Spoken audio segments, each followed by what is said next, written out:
sini akan dijelaskan definisi soal isian singkat atau melengkapi yang akan disampaikan oleh Tiara Tasya.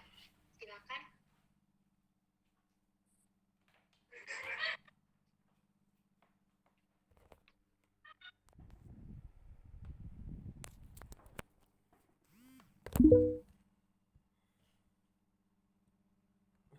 Selanjutnya yaitu yang pertama ada definisi soal isian singkat melengkapi. Melengkapi artinya menambah sesuatu yang kurang agar menjadi lengkap. Istilah adalah kata atau gabungan kata yang dengan cermat mengungkapkan makna konsep, keadaan atau sifat yang khas dalam bidang tertentu, sehingga soal melengkapi adalah soal yang menuntut peserta tes untuk memberikan jawaban atau melengkapi tes berupa kata, frase, angka, atau simbol. Melengkapi kalimat dengan istilah atau kata yang tepat adalah menambah istilah atau kata pada bagian yang rumpang pada suatu kalimat.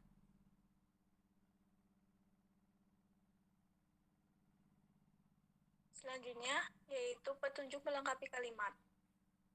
Yang pertama ada perhatikan kata-kata. Mbak, sebelumnya, rumpang itu apa sih? Tahu nggak rumpang itu apa? Kosong. Belum selesai kalimatnya ya. Kan itu titik-titik toh, berarti ada yang nggak lengkap gitu loh. Kalimatnya itu ada yang satu frase atau satu kata yang hilang, itu namanya rumpang. Coba cek jika saya silakan mungkin kalian bisa melengkapi yang lain. Siapa tahu di sini ada yang belum tahu ya rumpang itu apa sih. Silakan nanti kalian kepoin ya, rumpang itu apa. Monggo lanjutkan.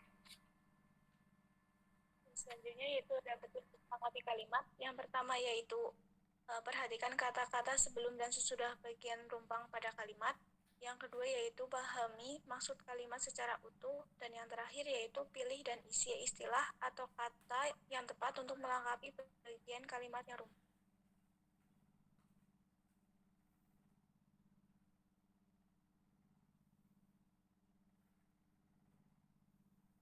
Selanjutnya yaitu ada ciri-ciri. Yang pertama tes melengkapi terdiri dari susunan kalimat yang bagian-bagiannya sudah dihilangkan atau sudah dihapuskan. Yang kedua yaitu bagian-bagian yang dihilangkan itu diganti dengan titik-titik. Dan yang terakhir yaitu tugas peserta tes adalah mengisi titik-titik tersebut dengan jawaban yang sesuai atau yang benar.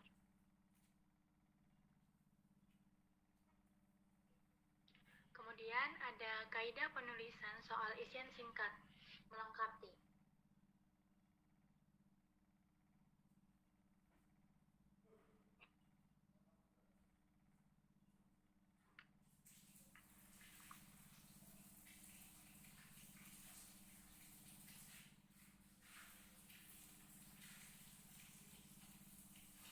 Pengertian.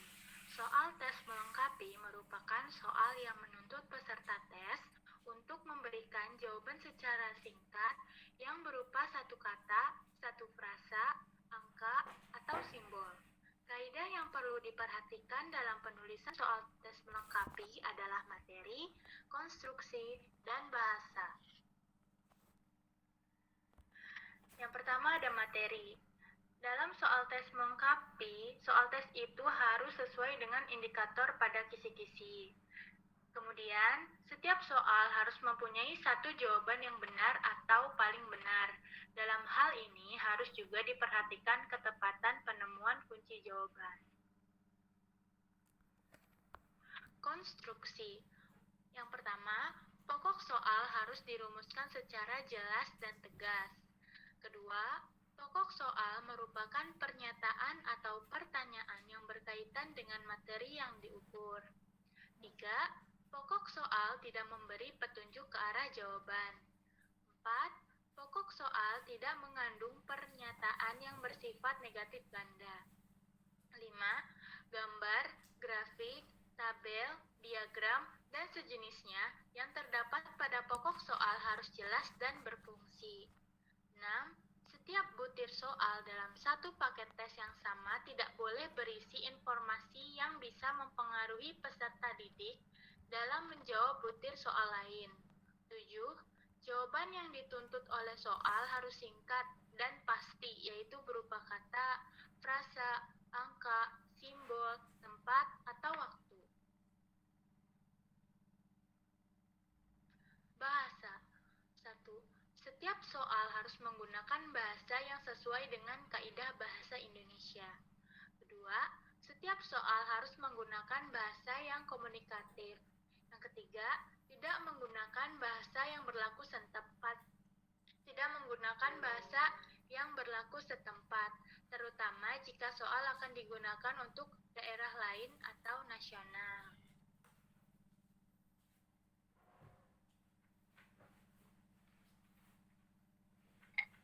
Yang selanjutnya itu kelebihan soal isian singkat atau melengkapi, yaitu melengkapi. Kelebihannya yaitu relatif mudah dalam penyusunannya dan lebih menghemat tempat atau menghemat kertas. Kemudian persyaratan komprehensif dapat dipenuhi oleh tes model ini. Kemudian pembagian skornya dapat dilakukan secara objektif dan cepat. Tes ini hanya membutuhkan satu jawaban singkat, sehingga dengan cepat langsung diketahui benar atau salahnya.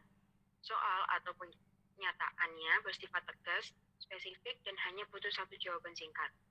Mudah dikonstruksi karena soal ini hanya akan mengukur hasil belajar yang sederhana. Dan yang terakhir dapat digunakan untuk menilai bahan pelajaran yang banyak atau skop yang luas. Kemudian kekurangan dari soal isian singkat melengkapi. Yang pertama yaitu cenderung mengungkap daya ingat atau aspek hafalan saja. Kemudian apabila dalam penyusunan soal terdapat hal-hal yang tidak sesuai, maka soal akan menjadi soal yang ambigu. Dan yang terakhir yaitu variasi jawaban siswa tinggi. Kemudian untuk contoh soal akan dibacakan oleh Mas Icek.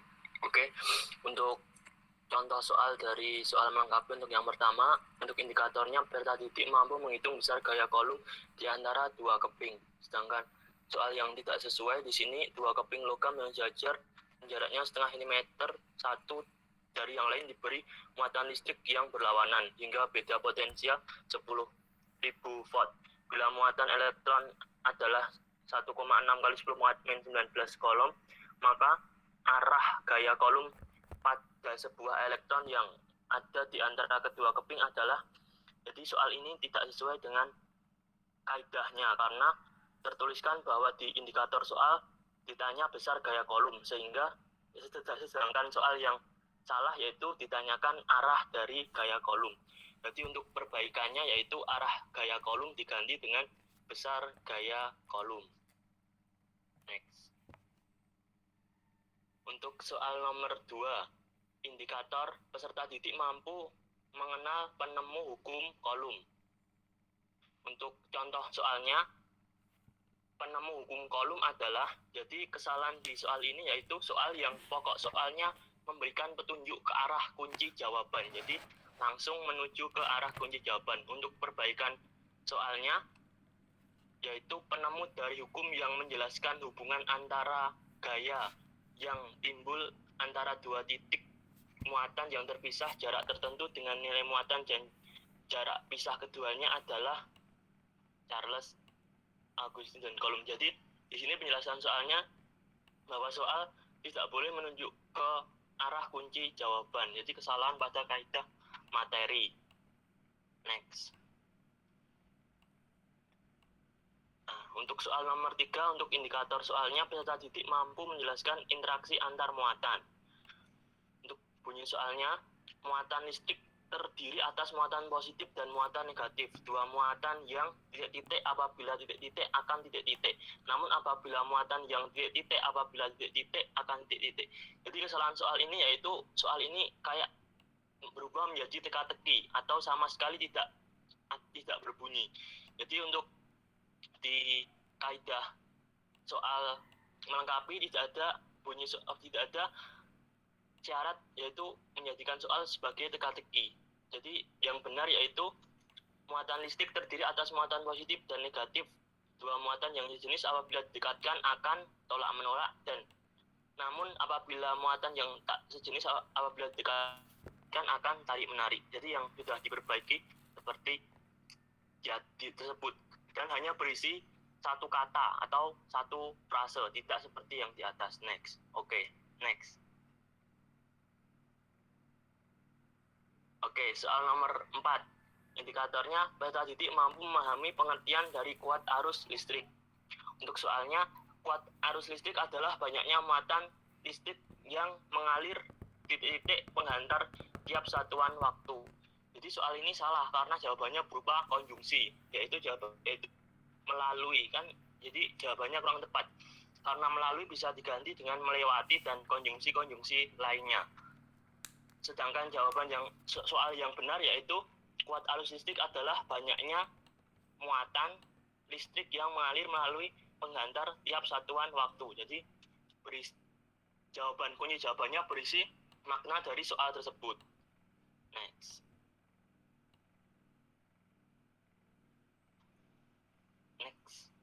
Oke. Untuk contoh soal nomor 5, indikatornya peserta didik mampu memahami pengertian dari gerak lurus berubah atau GLB.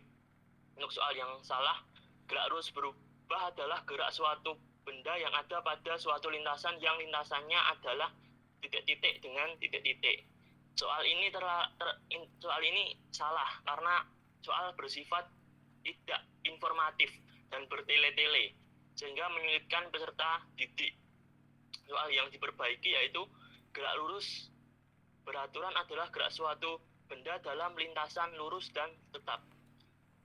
Jadi di sini kan adalah gerak lurus benda yang ada pada suatu lintasan yang lintasannya. Jadi kan terlalu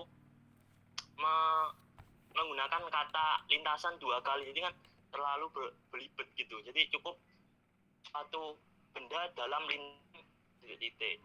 Jadi terlalu bertele-tele. Next.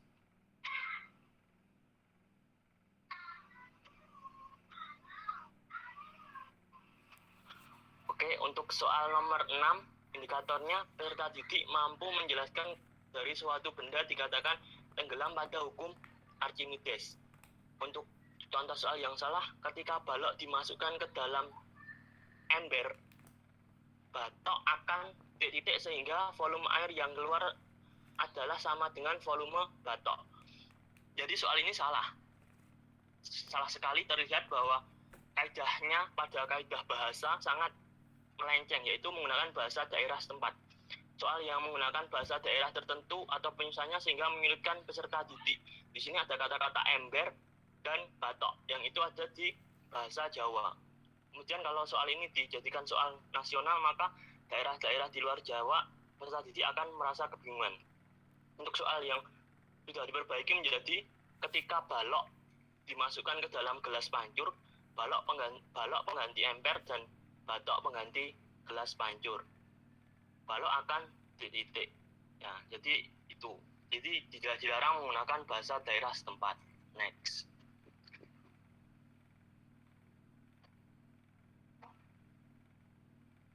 Oke, contoh soal nomor 7.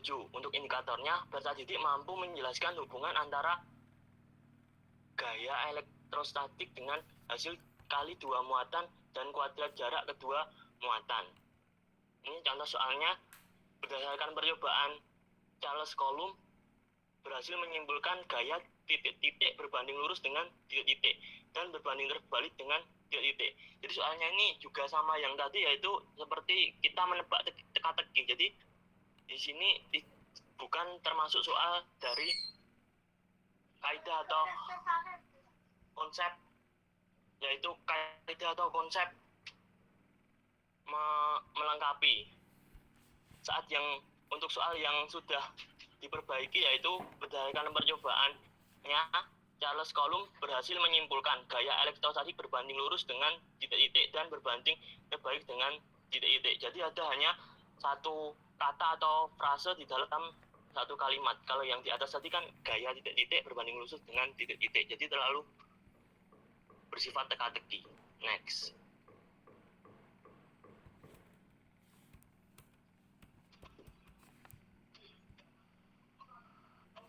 Next. Oke, soal nomor 8. Untuk indikatornya yaitu peserta didik dapat menghitung besar jarak kedua muatan jika muatan listrik tersebut sejenis.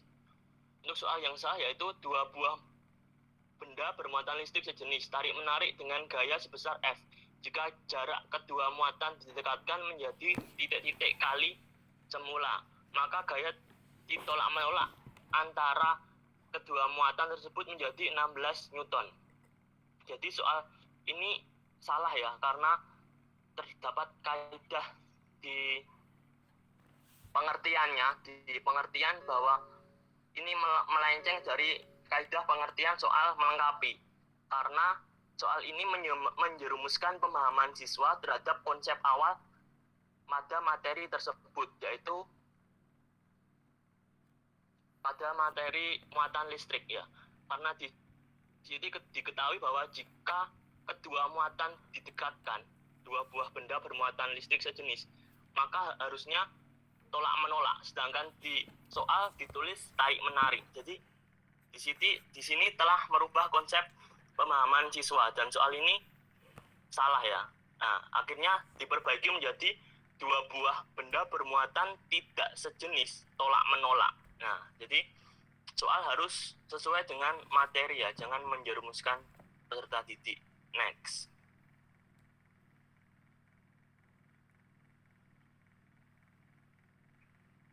Untuk contoh soal nomor 9, untuk indikatornya, peserta didik dapat menjelaskan hubungan antara W, C, H, dan V. Untuk contoh soal yang salah yaitu pada energi kapasitor besarnya titik-titik dalam kapasitor sama dengan titik-titik. Untuk memindahkan memindahkan muatan listrik dari sumber tegangan ke dalam kapasitor. Jadi soal ini juga salah karena tidak berbunyi sama sekali atau menjadi teka-teki. Jadi satu kalimat terdiri atas dua frase jawaban atau dua suku kata jawaban ya, yang itu membingungkan peserta didik. Untuk soal yang sudah diperbaiki yaitu pada energi kapasitor besarnya energi listrik dalam kapasitor sama dengan usaha yang digunakan untuk memindahkan suatu muatan listrik dari sumber tegangan ke dalam titik-titik. Jadi hanya terdapat satu kunci jawaban karena soal melengkapi. Next, terakhir. Oke, untuk contoh soal yang terakhir yaitu soal nomor 10. Untuk indikatornya, peserta didik dapat menghitung besar muatan pertama ketika diketahui kuat medan, jarak muatan, dan besar muatan keduanya. Untuk contoh soal yang salah seperti ini. Besarnya kuat medan adalah 8 kali 10 pangkat 4 Newton pangkat min 1 Newton pangkat min 1 ke A, yaitu ketika masing-masing besarnya muatan adalah titik-titik dan titik-titik berada pada jarak 6 cm. Jadi soal ini salah karena kurang jelas sehingga membingungkan siswa. Maksudnya kurang jelas yaitu kan ini ketemunya jawabannya seharusnya min 2 NC dan plus 6 NC lah. Di sini yang yang dikasih titik yaitu keduanya, jadi membuat membingungkan siswa. Seharusnya di salah satu atau antara min 2 atau plus 6 sudah terdapat di soal. Jadi di jawaban di titik-titik hanya diisikan satu jawaban atau satu kata yang kurang ada di soal. Jadi soal ini bisa dianggap kurang jelas sehingga membuat peserta didik kebingungan. Next. Oke. Terima kasih. Tak kembalikan ke moderator, Mbak Tiara. Tapi biasanya Endingnya teman-teman so sweet panitia banget, koordinasi Pinky, ya. dengan teman-teman kita.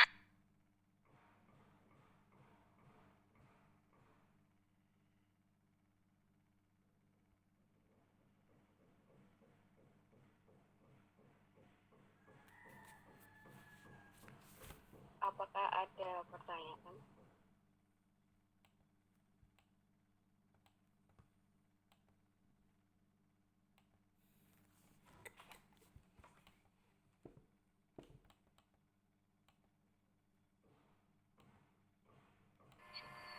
Silakan, baik. Kalau ada yang bertanya, monggo. Untuk kelompok 5, yang belum maju kan berarti kelompok 5 dan 6 ya, Mbak ya. Iya, Bu. Oke. Oke, silakan ada pertanyaan dulu. Mungkin untuk Iya, Bu. jenis soal seperti ini untuk Anda sekarang ini mungkin sudah jarang sekali ya mendapatkan atau menemukan soal-soal seperti ini. Paling sering memang dulu beberapa jenis bentuk-bentuk soal itu paling banyak sekali variasinya itu justru waktu kita di SD ya. Kalau sudah SMP SMA itu paling sering pilihan ganda dan urian. Tetapi tidak ada salahnya bila ini diterapkan di dalam LKS. Di dalam LKS itu digunakan untuk assessment for learning, jadi untuk latihan bagi siswa. Jadi dengan sering dia menjawab pertanyaan-pertanyaan singkat pada worksheet, pada lembar kerja siswa yang nggak mesti itu harus bentuknya praktikum, mereka bisa istilahnya mencari informasi yang tidak lengkap dari suatu kalimat yang disajikan dalam pertanyaan ini. Begitu. Masih ada pertanyaan? Silahkan. Monggo. Mungkin ada pertanyaan.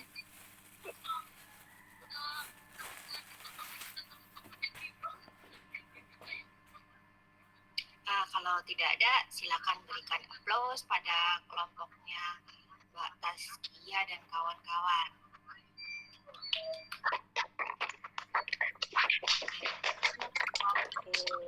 Terima kasih atas kami dari kelompok 5 mohon maaf sebesar-besarnya atas segala kesalahan. Semoga bermanfaat bagi kita semua. Wassalamualaikum warahmatullahi wabarakatuh. Waalaikumsalam. Ini kemarin udah dikirim ke grup belum ya Mbak ya? Kalau belum kirim ke grup ya PPT-nya. Mungkin dikirim ulang lagi aja, Bu, takut tenggelam.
Monggo silakan kelompok 6 siapa?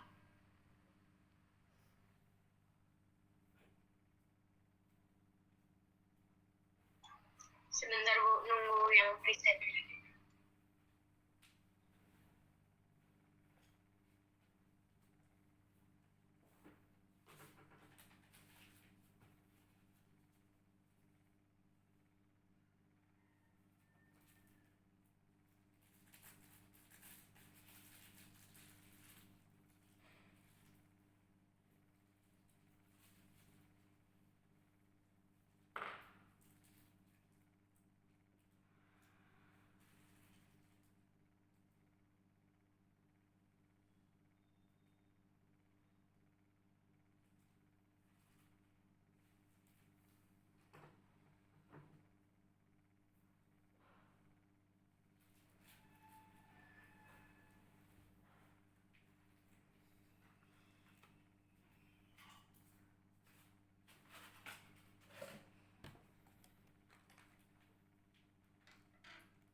Assalamualaikum warahmatullahi wabarakatuh.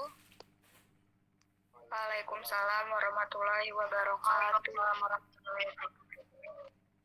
Selamat siang teman-teman semua. Di sini kami dari kelompok 6 akan mempresentasikan mengenai tes dalam bentuk sebab akibat.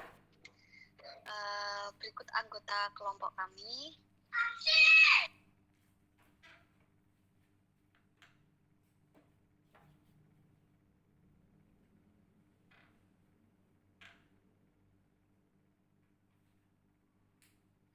Yang pertama, kita akan mempelajari mengenai definisi dari tes sebab akibat.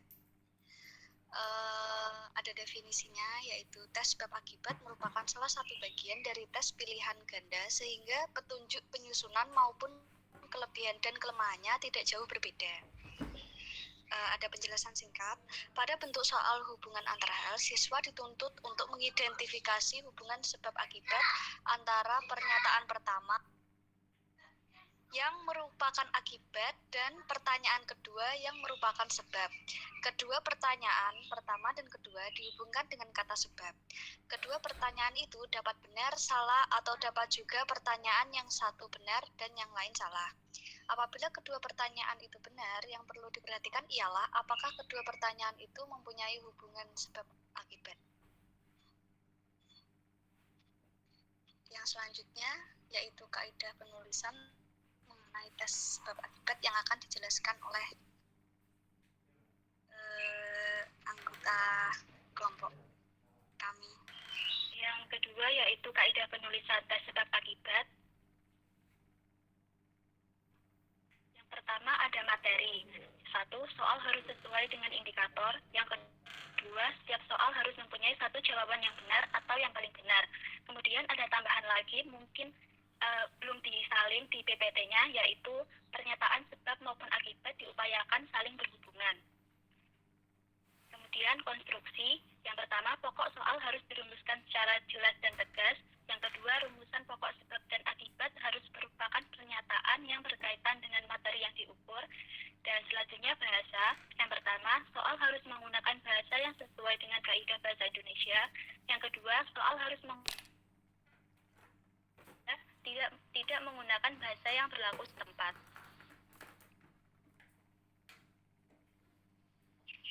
Selanjutnya ada kelebihan dan kekurangan dari tes sebab akibat.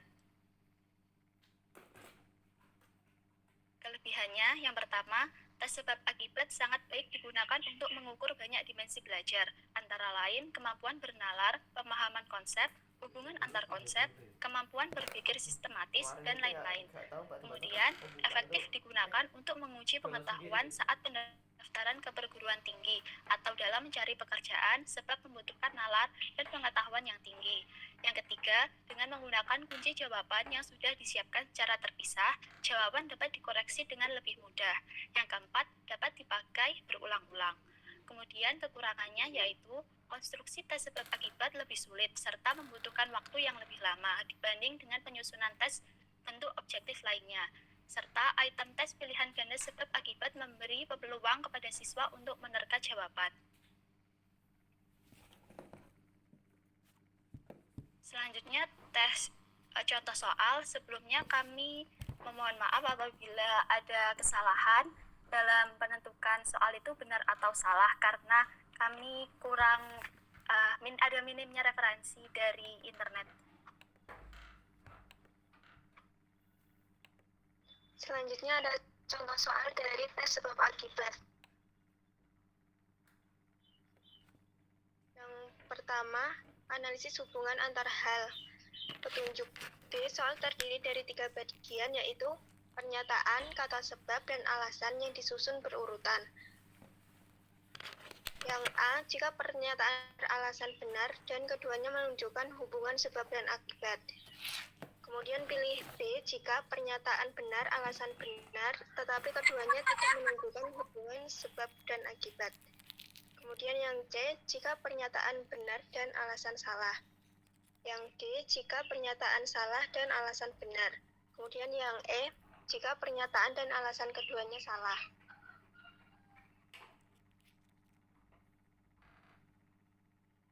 Contoh soal nomor 1. Semakin dalam seseorang menyelam ke dalam air, semakin besar gaya ke atas yang dialaminya. Sebab semakin dalam seseorang menyelam air, semakin besar tekanan hidrostatis yang dialaminya. Analisis kesalahannya, pernyataan tidak menggunakan bahasa baku. Menurut KBBI, kata semakin merupakan bentuk kata yang tidak baku.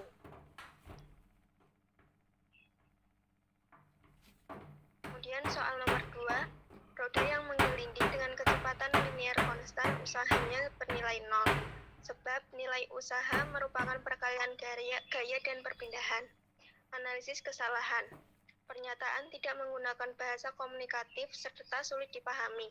Selain itu, pernyataan tidak menggunakan bahasa baku pada kata linear. Contoh soal yang benar adalah usaha menggelindingkan roda bernilai 0 jika roda menggelinding dengan kecepatan linear konstan.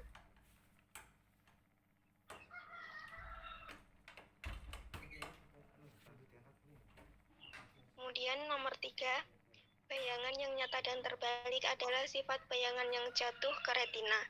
Sebab berkas cahaya yang masuk ke mata normal difokuskan oleh lensa mata dan jatuh ke retina. Analisis kesalahannya, soal tidak jelas karena tidak memberikan info yang spesifik. Contoh soal yang benar adalah bayangan yang nyata dan terbalik adalah sifat bayangan yang jatuh ke retina mata normal. Kemudian nomor 4, 3 muatan identik berturut-turut A, B, C diletakkan segaris. Jarak A dan B sama dengan jarak B ke C, yaitu X. Energi potensial listrik sistem 3 muatan itu V. Kemudian muatan B dikeluarkan dari sistem itu ke tempat yang sangat jauh. Pada keadaan itu, gaya kolom tidak melakukan usaha.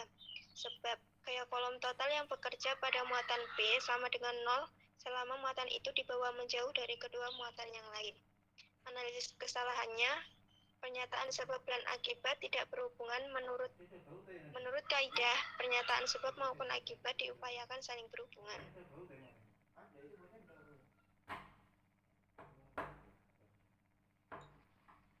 Selanjutnya, contoh soal nomor 5.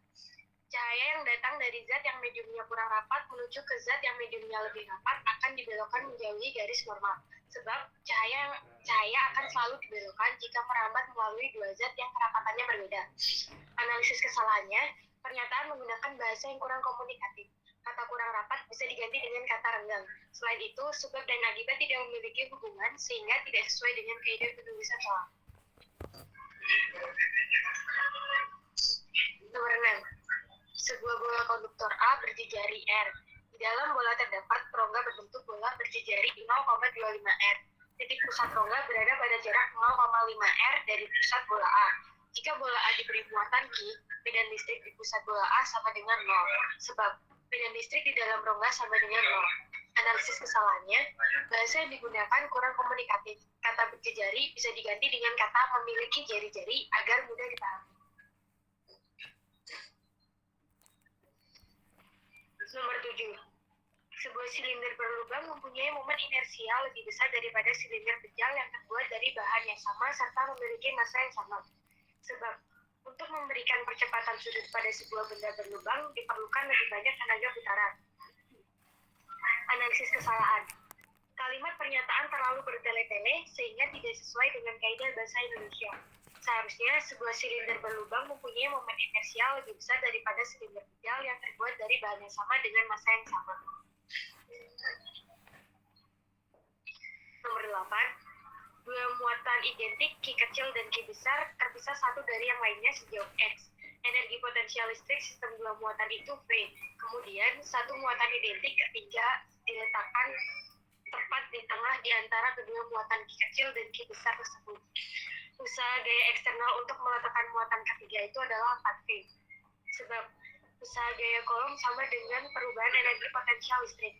Analisis kesalahan, kalimat kurang komunikatif. Seharusnya dua muatan identik Q kecil dan Q besar terpisah satu dengan lainnya sejauh X.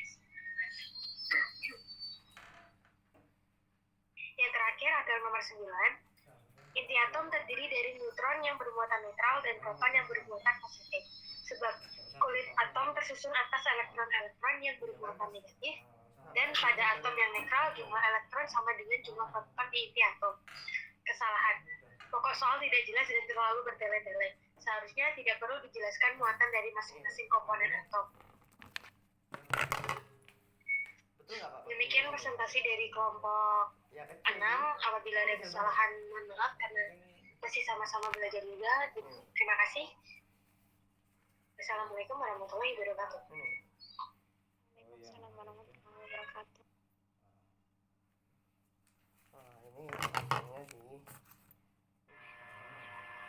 Baik, itu tadi jenis soal apa tadi sebab akibat ya Mbak ya. Jenis soal yang sebab akibat ini masih dipertahankan di ujian masuk perguruan tinggi. Karena di sini bentuk sebab akibat ini adalah bentuk yang menarik kalau menurut saya, karena seorang itu kadang-kadang tidak mengetahui hubungan dari satu informasi dengan informasi yang lain. Ini ada hubungannya dengan logika, pola pikir sederhana sih, kemampuan bernalar, berlogika. Itu lebih pas kalau misalnya menggunakan bentuk tes sebab akibat ini. Nah, kalau yang saya alami di kegiatan seleksi calon kepala sekolah itu juga bentuknya sebetulnya sebab akibat, tapi sebab akibatnya itu adalah membaca skenario. Dia bisa menuliskan masalah sebabnya A, terus alasannya apa, sebagai akibatnya apa, seperti itu. Jadi sebenarnya versinya tidak perlu seperti itu. Jadi bisa bentuknya ini kan bisa terkuantifikasi gitu loh. Kalau pendekatannya kualitatif mungkin bentuknya sedikit berbeda. Nah, yang paling sering memang Anda temukan adalah bentuk yang seperti ini ya, sebab akibatnya. Baik, mungkin ada pertanyaan dulu, silahkan dari yang lainnya. Aku mau tanya, Bu. Ya, Mas. Yang Mas. Mohon izin bertanya dari Bidang Sumatera. Ini kan soal ini kan sering banget kita temui waktu belajar SBMPTN ya. Kalau dimasukkan ke taksonomi itu kira-kira masuk seberapa kok? Biasanya susah-susah banget gitu loh. Ya antara susah atau saya yang bisa garap. Tapi saya mau tanya itu maksudnya ke takson berapa? Terima kasih. Oke. Kalau di situ Anda membutuhkan pemahaman dengan analisis ya berarti masuk C4 Mas. Tapi kalau misalnya hanya ini kan biasanya kan bentuknya itu kan nggak bentuk apa ya, kalau fisika kan identiknya dengan hitungan seperti itu. Kalau untuk IPA ini kan analisisnya dalam bentuk sesuatu konsep misalnya seperti itu, atau dia sintesis dari konsep-konsep yang sudah didapatkan Anda selama pelajaran SMA ke bawah gitu ya Mas Rijal. Itu tergantung dari apa yang muncul di situ, sebab dan akibatnya itu hubungannya seperti apa. Apakah dia hanya membutuhkan tingkatan analisis, atau hanya penerapan, atau bahkan sampai evaluasi. Nah, kalau udah sampai ke bentuk prediksi, evaluasi, berarti itu C6. Ya, kita bisa melihat bahwa bagaimana hubungan yang ada antara sebab akibat itu. Yang jelas sebab akibat yang untuk soal-soal masuk PTN itu tidak menggunakan kognitif yang rendah seperti C1 atau C2, bukan hanya sekedar hafalan gitu, tetapi memang itu kita harus bisa tahu informasi-informasi tambahan yang kemudian misalnya untuk C4-nya kita analisis dari informasi-informasi yang kita tahu dan tidak ada di soal itu, baru kita membuat suatu kesimpulan. Atau justru di situ sudah pernyataannya sudah menunjukkan adanya prediksi atau evaluasi terhadap suatu kejadian. Nah, kita tinggal melihat apakah linkingnya itu cocok atau tidak seperti itu. Nah, sebetulnya yaitu kalau bisa saya simpulkan, saya pernah sih ketemu aku sama teman pengembang instrumen SPMB apa kalau untuk ujian masuk perguruan tinggi kebetulan beliau dari sosioantropologi ya. Jadi setiap kalimat yang dia susun itu tadinya kan soalnya itu dibuat secara mandiri oleh dia, kemudian setelah itu dia bergabung dalam suatu tim yang lebih besar lagi di Jakarta. Jadi kadang di Solo atau di mana, di karantina di suatu tempat, dan itu ditelaah secara bersama-sama dengan beberapa pakar penulis soal, dan biasanya itu berawal dari suatu skenario yang kejadiannya memang bentuknya fenomena, bisa suatu kejadian yang pernah muncul di media massa atau terjadi di Indonesia seperti itu, baik itu dalam ranah IPA, IPS atau apa bentuk soal yang sedang diteskan seperti itu. Nah, kalau saya sih menariknya bahwa memang jadi pengembangan soal itu ya jam terbang yang tinggi juga gitu loh. Karena kalau Anda membuat satu soal aja, soal pilihan ganda yang katakanlah yang paling sering dan yang agak mudah gitu. Tapi pada kenyataannya memang itu tidak semudah yang Anda bayangkan. Begitu juga yang untuk yang bertingkat ini Mas Rizal. Jadi untuk mengembangkan, coba deh Anda membuat soal sebab akibat untuk C1 seperti apa, C2 seperti apa, C3 seperti apa. Jadi kalau C1 mungkin munculnya akan seperti textbook seperti itu ya. Maksudnya yang apa ada yang ada di buku ya sudah langsung. Jadi kalau untuk Anda sekelas mahasiswa melihat soal yang jenisnya C1 akan mudah sekali Anda menjawabnya. Lain halnya jika misalnya itu sudah pada tingkatan evaluasi, mungkin Anda harus berpikir keras, ini hubungannya apa ya antara sebab akibat ini. Begitu Mas Rizal. Terima kasih. Oke, baik, masih ada pertanyaan lain, silakan.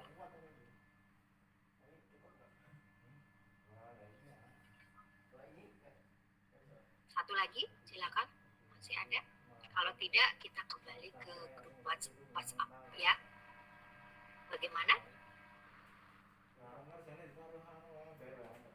Baik, Bu. Tidak ada yang bertanya. Cukup. Saya rasa tidak ada. Oke, kita berikan aplaus dulu untuk kelompok terakhir ya ini. Iya, Bu. Iya, Bu.